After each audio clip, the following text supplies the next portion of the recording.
ನಮಸ್ಕಾರ ವೀಕ್ಷಕರೇ, public times Kannada news ಚಾನೆಲ್ಗೆ ಸ್ವಾಗತ. ನಾನು ನಿಮ್ಮ ರೂಪೇಶ್ ಕೆಂಸಾಗ್ರ.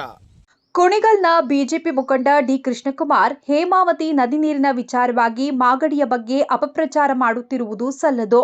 ಶಾಸಕ ರಂಗನಾಥ್ ಅವರ ಬೆಳವಣಿಗೆಯನ್ನ ಸಹಿಸಲಾಗದೆ ಈ ರೀತಿ ಹೇಳಿಕೆ ಕೊಡುವುದು ಸರಿಯಲ್ಲ.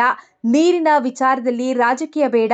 ಮಾಗಡಿ ತಾಲೂಕಿನ ವೈಜಿಗುಡ್ಡ ಜಲಾಶಯದಿಂದ ಕುಣಿಗಲ್ ತಾಲೂಕಿಗೆ ನೀರನ್ನ ನಾವು ಕೊಡುತ್ತಿದ್ದೇವೆ. ಅಣ್ಣ ತಮ್ಮಂದಿರ ಹಾಗೆ ಇದ್ದೇವೆ. ಇದರಲ್ಲಿ ರಾಜಕೀಯ ಬೇಡ.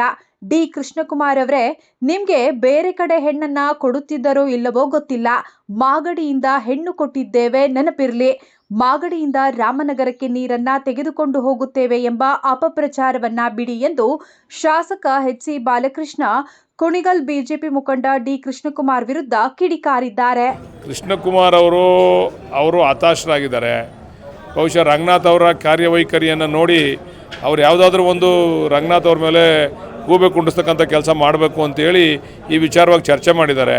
ಆಮೇಲೆ ಮಾಗಡಿಗೆ ನೀರು ಹರಿಸ್ತಾವ್ರೆ ಅಂತ ಹೇಳಿದ್ರೆ ನಾವು ಕೂಡ ಮಾಗಡಿಯವರು ವೈಜಿಗುಡ್ಡದಿಂದ ಕುಣಿಗಲ್ ತಾಲೂಕಿಗೂ ನೀರು ಕೊಡ್ತಾ ಇದ್ದೀವಿ. ನಾವೆಲ್ಲ ಅಣ್ಣ ತಮ್ಮದಿರಿದ್ದಂಗೆ. ಆಮೇಲೆ ನಾವು ನಮ್ಮ ಹಕ್ಕನ್ನು ಕೇಳ್ತಾ ಇದ್ದೀವಿ. ಆಮೇಲೆ ಒಂದು ಅಪಪ್ರಚಾರ ಏನು ಮಾಡ್ತಾರೆ ಅವರು ಅಂದರೆ, ಮಾಗಡಿಯಿಂದ ರಾಮನಗರಕ್ಕೆ ಕನಕಪುರಕ್ಕೆ ತೊಗೊಂಡೋಗ್ಬಿಡ್ತಾರೆ ಅಂತಕ್ಕಂಥ ಅಪಪ್ರಚಾರ ಮಾಡ್ತಾವ್ರೆ. ಅದು ಮಾಗಡಿಗೆ ಮಾತ್ರ ಸ್ಥೀಮಿತ ಆಗಿರ್ತಕ್ಕಂಥದ್ದು. ಮತ್ತು ನಮ್ಮ ಹಕ್ಕು ಕೂಡ, ನಮಗೆ 0.6 TMC ನೀರನ್ನು ಕೊಡ್ತೀವಿ ಅಂತೇಳಿ ಹಿಂದೆ ಸರ್ಕಾರದಲ್ಲೇ ತೀರ್ಮಾನ ಆಗೈತೆ. ಆ ನೀರನ್ನು ಕೇಳ್ತಾ ಇದ್ದೀವಿ ಅಷ್ಟೇ. ನಾವು ಅದು ಬಿಟ್ಟು ವಿಶೇಷವಾಗಿ ಏನು ಕೇಳ್ತಾ ಇಲ್ಲ. ಕೃಷ್ಣಕುಮಾರ್ ಅವರು ಇಂಥ ವಿಚಾರಗಳಲ್ಲಿ ರಾಜಕೀಯ ಮಾಡೋದು ಬೇಡ. ನಾವು ಹೆಣ್ಣು ಕೊಟ್ಟಿದ್ದೀವಿ. ಆ ಯಪ್ಪನ ಬೇರೆ ಕಡೆ ಎಲ್ಲಿ ಹೆಣ್ಣು ಕೊಡ್ತಿದ್ರೋ ಗೊತ್ತಿಲ್ಲ.